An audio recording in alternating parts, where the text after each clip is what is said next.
Hello there, and welcome to MumbleCast, the oddly structured, poorly researched podcast extravaganza. My name's Liam, and as always, I'm joined with my co-host Kayla. Hello, Kayla. Hi. How you doing? Good. How are you? I'm struggling. I'm struggling to hold on to this accent for a long time. What accent are you doing? I'm doing a really bad accent. That's what it is. No, I think it's a pretty good one. It's not. Guys, what kind of accent do you think it is? What kind of accent is it? Now, it depends where exactly you're coming from, but I'm trying to do an Irish accent. It's not very good, though. Some words are pretty good. Some of the words are, but then others are just my name, my own. Like that there wasn't right. It depends what part of Ireland you come from. Like, I'm sure Dublin is a bit harsher, I believe. I think I'm more country type. Ireland, I'm lost. Yeah, I could see more country there. Yeah, I'm not very good at Irish accent. I think I'm alright, actually, but not in this instance. I think I've put myself under too much pressure. I think it was too much pressure, but Give me your best Irish accent.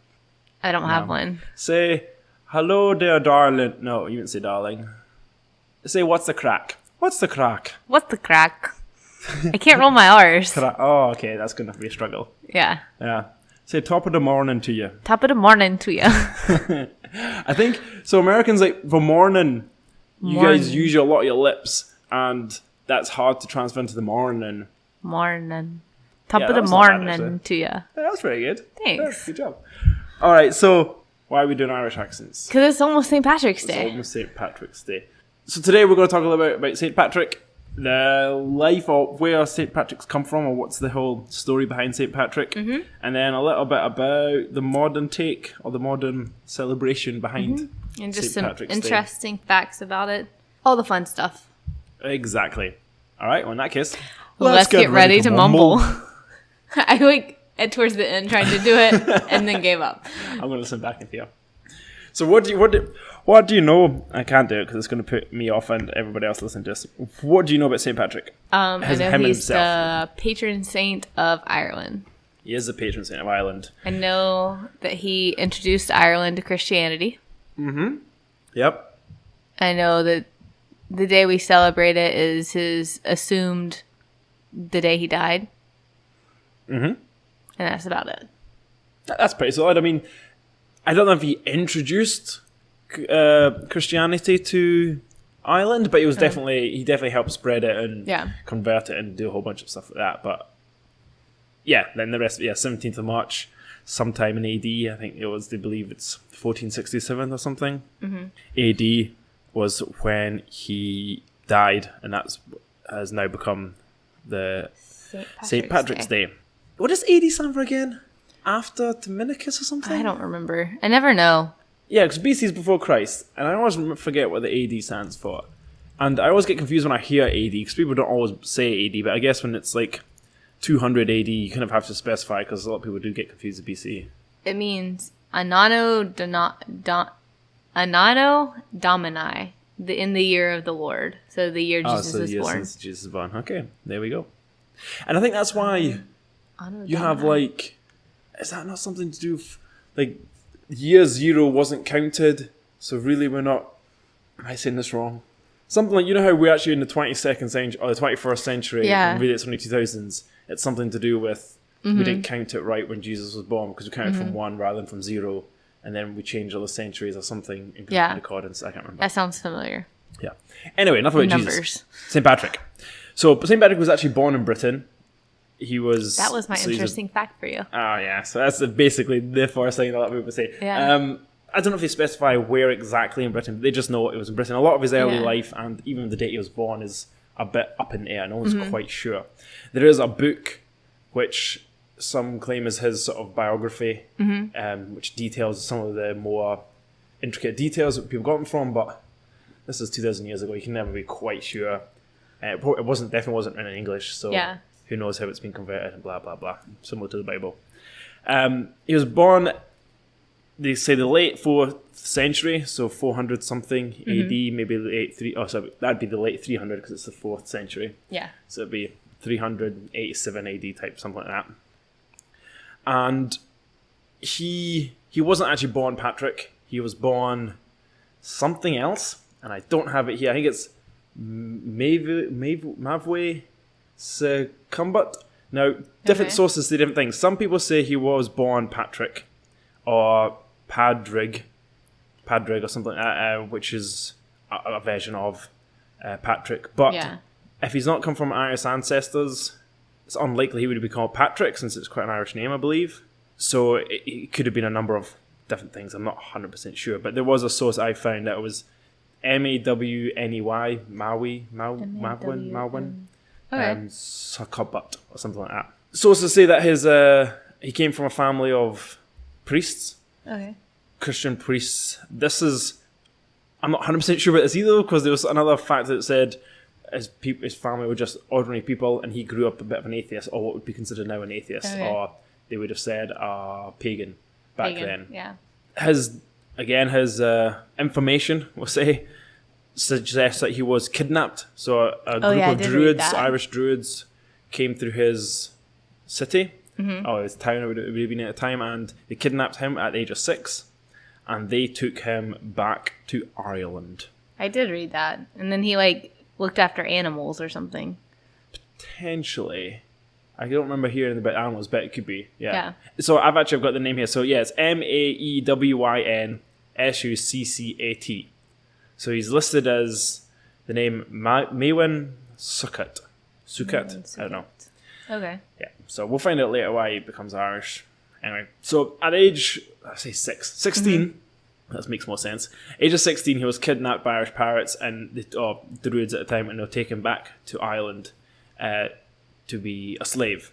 There he was sold and basically tended to sheep and div whatever his owner or master would have asked for him. Okay. He was in captive. So Patrick's master, as I said, he was sold to a druid priest. So it was a big pagan sect in Ireland, and the priest of that was where he grew up. So the pagans had the majority of the religious control in that part of Ireland, especially.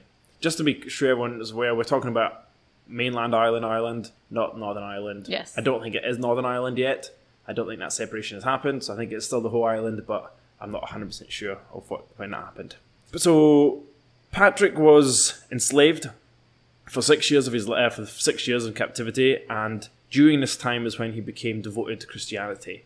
Now, we're not 100% sure if it was just him turning to God following being kidnapped because he was brought up Christian, or if he found Christianity while enslaved. I think some people say it was from young age and he's just carried on. Others say elsewise. But he became deeply devoted to Christianity, and through constantly praying and, I guess, hope would be a big one. At some point during his 6 years, he had a vision, and he saw the children of pagan Ireland reaching his hands out to him, and this grew his determination to convert Ireland to Christianity. So from there, around the start of the 400 AD, he had the idea of escaping from his captive. He claims it came to him in a dream as well, and that a voice promised him that he would find his way home to Britain. So with that push and that sort of belief, it encouraged him to escape, and he managed to convince some sailors to let him board the ship and travel back to Britain. It says it took about 3 days to travel across, but he was actually abandoned the vessel in France, so he was lost for a month or so, covering about 200 miles apparently, trying to get back to Britain. So I don't know why it took him 3 days to get to France and then somehow travel 200 miles and cross the channel again. Anyway, so he got back, but he was finally reunited with his family. Okay. Which is pretty impressive. Especially at that time of age, to go through all that. Once a free man, Patrick went back to France, where he studied and entered the priesthood, and under the guidance of the missionary Saint Germain. He was ordained and deaconed the Archbishop of Uxery, I'm not 100% sure, around 418 AD. So this is about 10 years after he's escaped. He's managed to become ordained. Okay, so he's an ordained minister now. He's been actually, above that, he's been deaconed the bishop of Prince of Uxery, which is in France. Yes. Over this time, he never lost his sight of trying to convert Ireland to Christianity. So I may have been wrong. Maybe he was... Well, no, there must have been Christianity there, but just not... It wasn't a Christian country, I think, Ireland. He never lost his vision to try and convert Ireland to Christianity, and about 20 years later, 15 later, about 430 AD. Yeah, he was sent by the Pope Celestine at the time to Ireland to spread the gospel to non-believers, as well as providing community support for the Christians that already lived there. So then he arrived in Ireland. He was met with a bit of resistance by the pagans and other people due to his wanting to spread Christianity, but he did manage to spread Christianity quite far and wide. And through his other missionary practices, he managed to create schools and hospitals and a number of other buildings across Ireland to help the public, the Irish public. He performed countless baptisms and various other conversion rituals, I guess. I don't know if you call it rituals, to get people into Christianity. Strangely enough, due to him trying to make sure people kind of felt welcome and wasn't too new of a process, he incorporated many of the pagan rituals and processes into his teachings and his masses.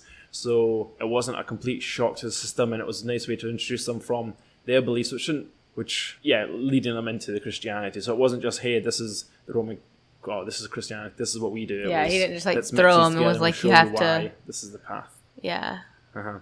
Some people claim and believe that Patrick may have introduced the Celtic cross. So have you seen the Celtic cross? So it's basically a cross of all the.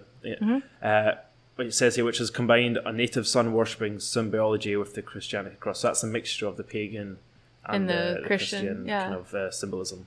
As I mentioned, monasteries around Ireland. So his death, St. Patrick died around 460 AD in Ireland, and he says to have been buried nearby the town of Downpatrick, said to have, no one's quite sure.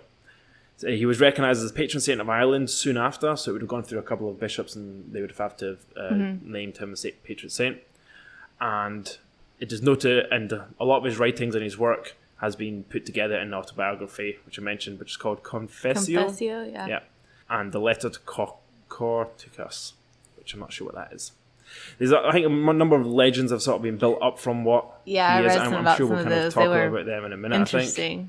But I highly doubt many of them are true. There's some beliefs that some of it was the symbolism or what have been said. I guess we'll talk about it in a moment. But so that's been over 1,000 years. Ireland has observed St. Patrick's Day as a religious holiday. So even in Ireland today, I think they still have it as a day off work. Oh, really? And Dublin, I know, still has a St. Patrick's Day parade. I don't know if anyone else in America does. They probably do at some point. St. Patrick's Day parades? Yeah. Yes, they're everywhere. Okay, so... Well, not everywhere, but like New Orleans does one. Yeah, which is weird. Why New Orleans? But anyhow.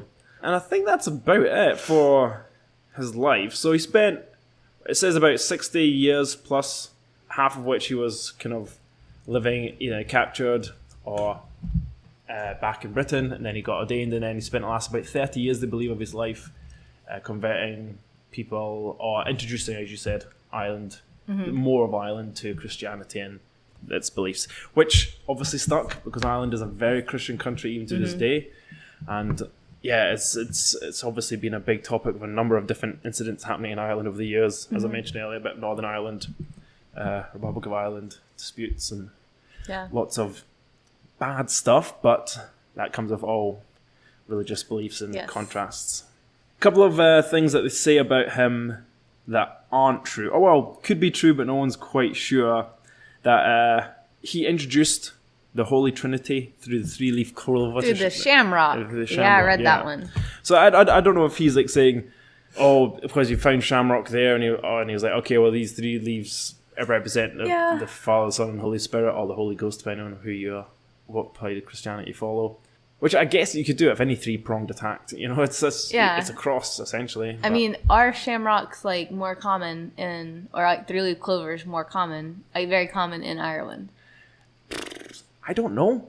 Because if they're like everywhere, then like I feel like God did that, or Jesus did that a lot with the parables. It'd be like, oh, I have like this, let me use it to tell a story. And that might be what he was doing. Like maybe he sat down in some grass and he was just like, oh, 100%. Let me use this to explain it. And so, like, yeah, technically he would have introduced the shamrock, but... Yeah. But, yeah, it's 100% what you would have done. Yeah. So I guess he would have maybe introduced it as a symbol of Christianity within Ireland, and that can be upheld since then. But I don't think he was like, here, take this shamrock and I shall blah, blah, blah. I'm sure you get them in the UK. You can't not get them. As in, separation between Ireland and Scotland's not big enough for that to have happened. You can pollinate between the two islands, man. But I did read that, like, so 3 was like a big pagan number. Like, it had like significance there already. So that kind of helped with the, like you said, like making it easier to like that transition. Like, they already liked the number 3. So, yeah. Without getting too much into religion, back in those days when people didn't know much, you had to appeal to them using whatever method you can. And especially when they already believe in something, you have to either convince them otherwise or manipulate them otherwise. One or the other. And maybe he's convinced them using the Holy Trinity and the Shamrock, you know, or maybe he's just acted upon their current beliefs to twist it. Who knows? Whatever it was, he converted a country. It worked, exactly. Better or worse, nobody's to know. I'm sure Ireland would say better. I agree, it was better. Why not? It's helped them for a number of years of kind of consoling together. There was another story about him. Apparently, he went back to his slave owner to pay to free himself at some point. But then when he, it's a story, I don't know if it's true or not. When he arrived, his old master knew of his arrival, and he decided to burn his house down and kill himself because he didn't want the shame of his old slave coming to sort of impose his force upon him and like get rid of his pagan beliefs. I guess if it was a pagan priest, maybe it was a bit more of a ritual than a sacrifice, like than a suicide. Seems a little dramatic, but okay. Yeah. What's the other big story about St. Patrick? That he banished all the snakes from Ireland. He banished all the snakes. What do you think of this story? I mean, it probably isn't very true. Do you know where the first I heard of that? Where? Guess. You won't guess because you don't watch it. The Simpsons. So The Simpsons had a really early episode where I don't know if it was based on St. Patrick's Day or not, but they had a snake beating time. So they'd run about Springfield beating all the snakes up, and then they tried to not do it because it was bad on the snakes. But I believe that came from St. Patrick's Day. Okay. I think that's where I heard it from. I can't remember. Anyway, that was a fun episode. Do you think it's so? You don't think it's true? Do you think it's true? No. Well, so I read something on here that like it said like there was no evidence that there were ever any snakes there anyway.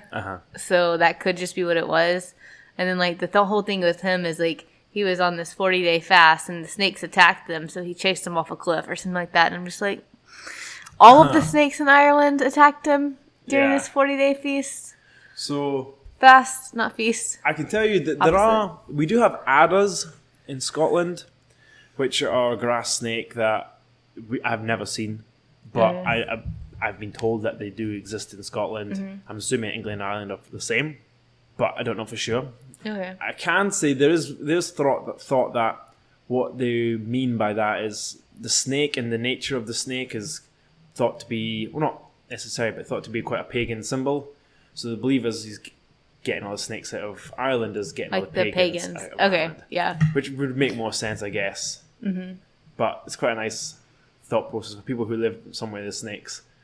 But yeah, it's quite interesting. That makes a lot more sense. All of this is probably symbology. Yeah.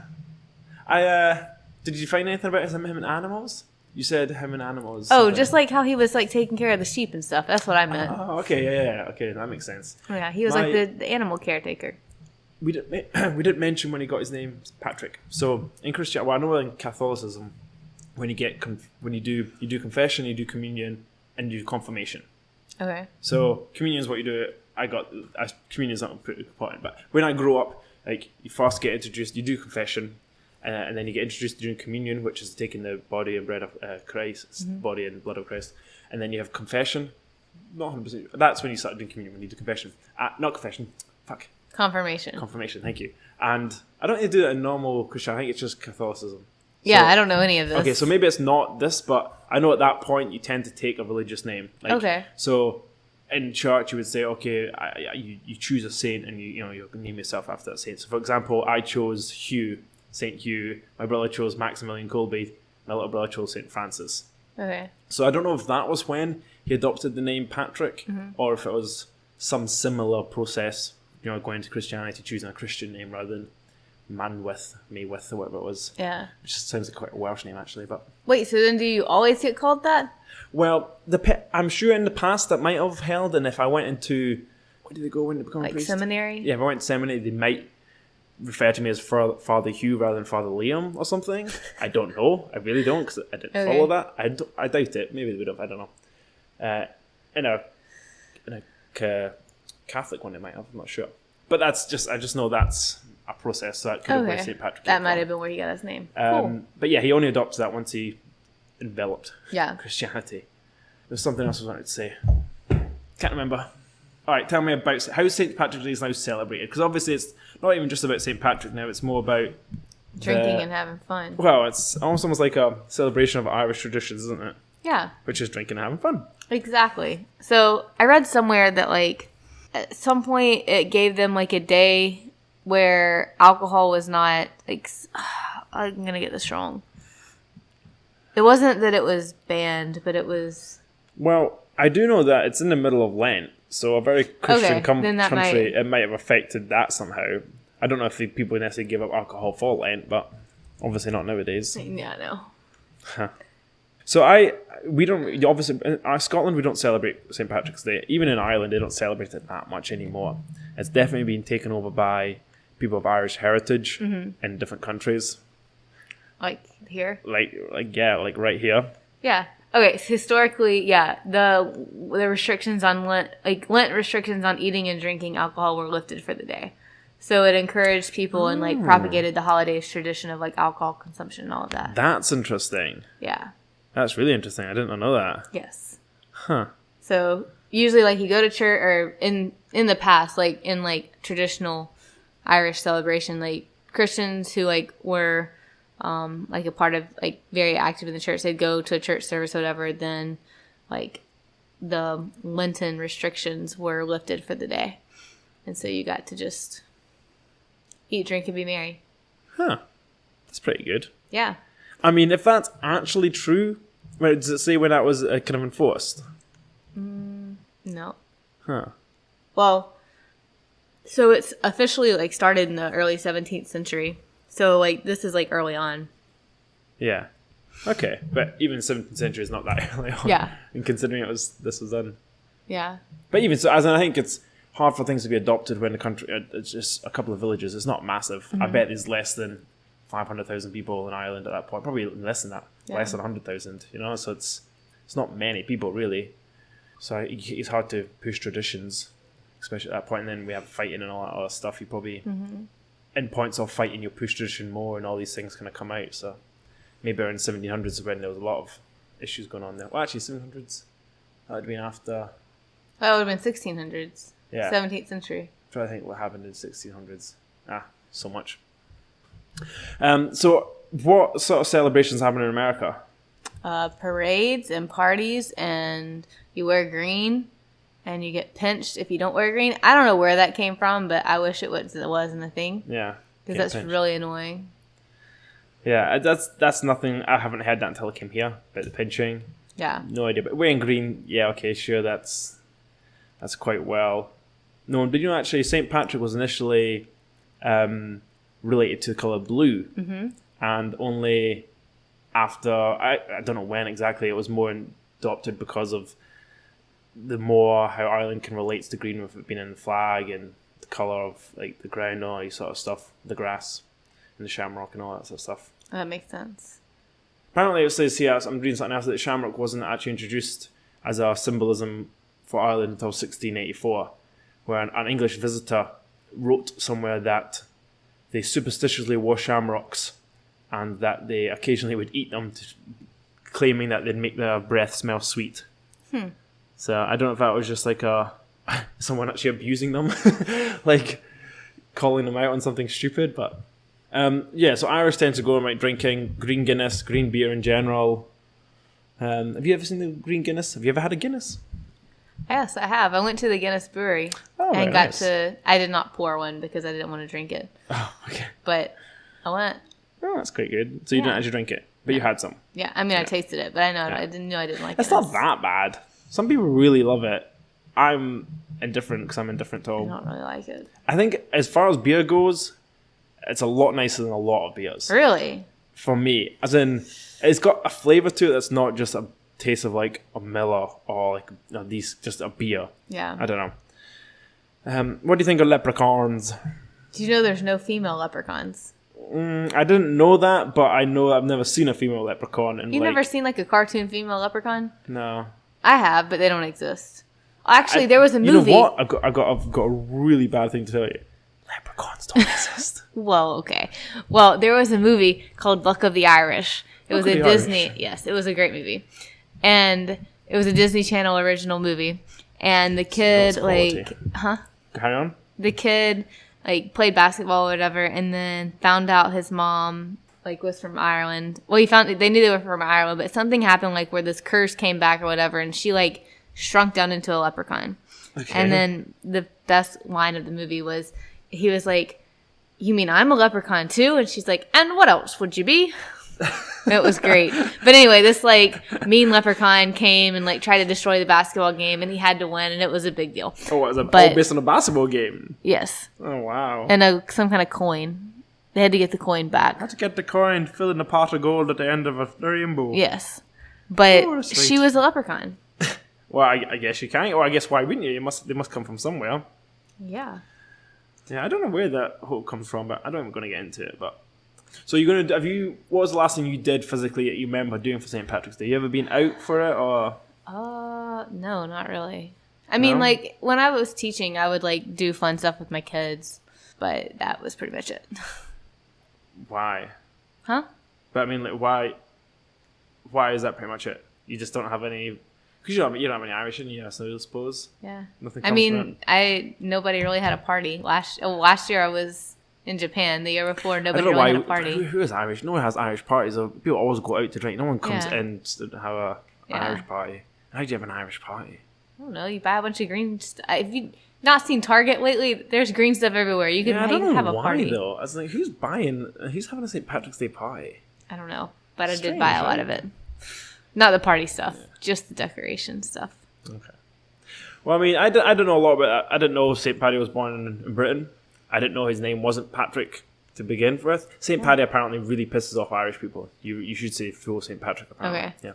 Yeah. I didn't know he was a slave. I didn't know he became a bishop in France. I didn't know any of this stuff, so it's pretty interesting, really.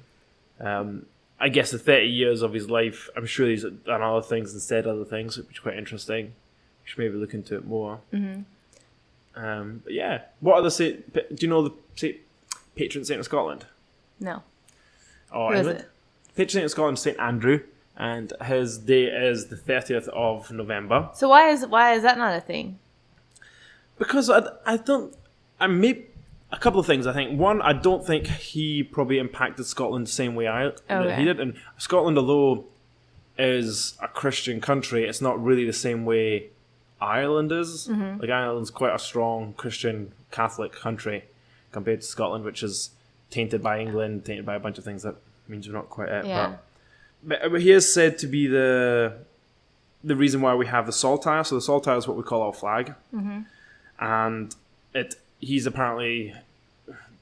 was the one who saw it in the sky with the clouds, making a cross with the blue sky behind it, and that's where because it's called St. Andrew's Cross as well.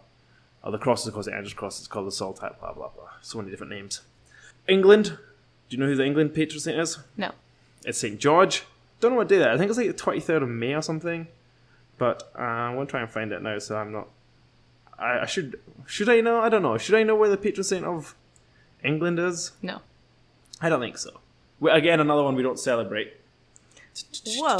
Which day? 1st of March. Oh, it's St. David. So St. David is the patron saint of Wales, and that's the 1st of March. Okay. And England, as I said, was St. George, and that's on the 23rd of April. And then we've got St. Andrew, the patron saint of Scotland, which, as I said, 30th of November, but we don't follow him either. There are a lot of parades. Oh, yeah? Yes. Is there one in Boston? Yes. Is there one in New York? Yes. Is there one in, I don't know, many other cities? Is there one in Houston? I don't think there is. No. Is there one in Philadelphia? Yeah. Is there one in Louisiana? Yeah. I just said the whole of Louisiana.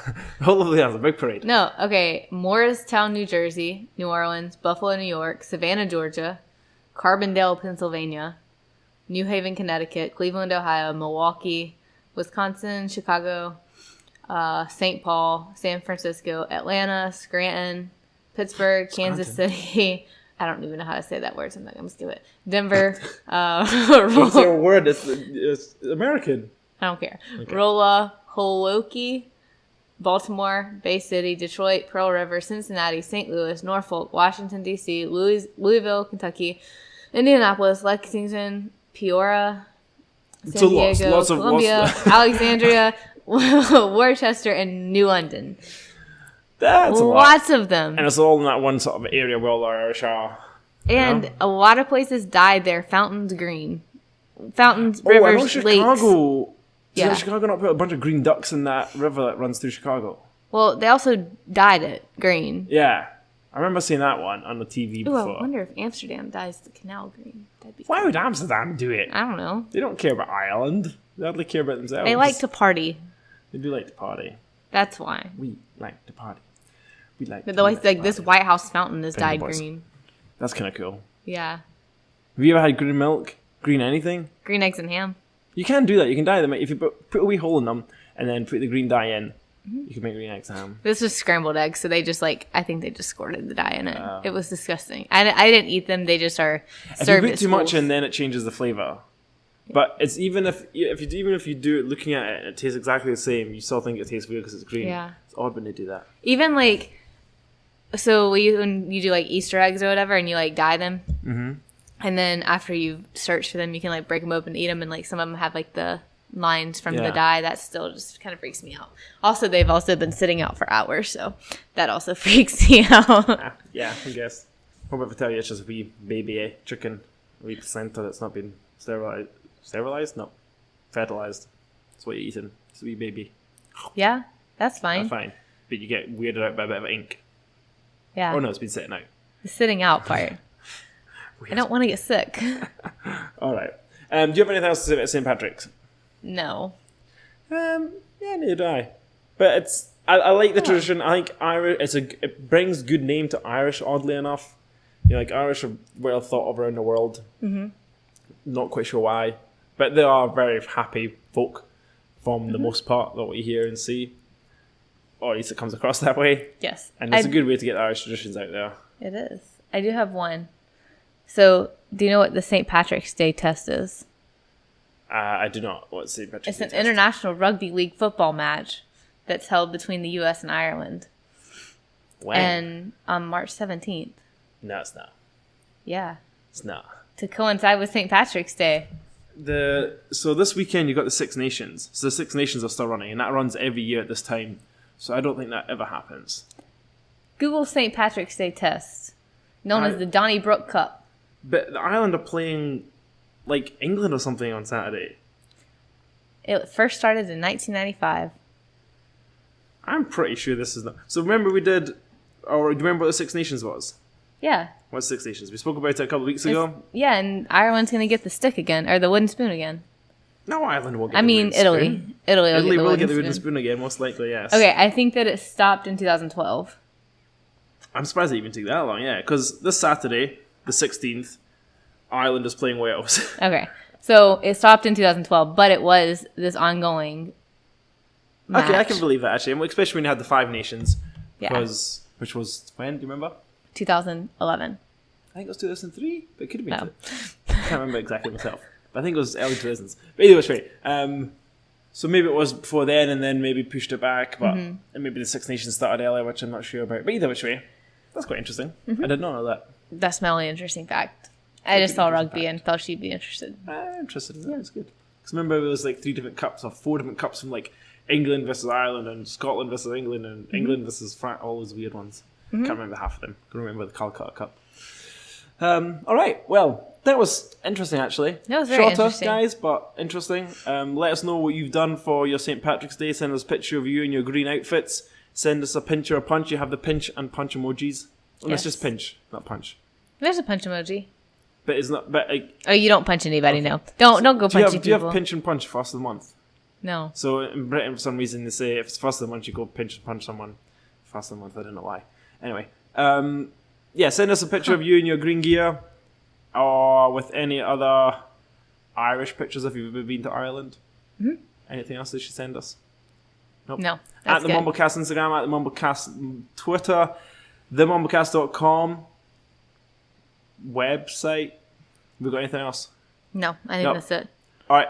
That's it then. In that case, I've been Liam. I'm Kayla. And this has been MumbleCast. Bye.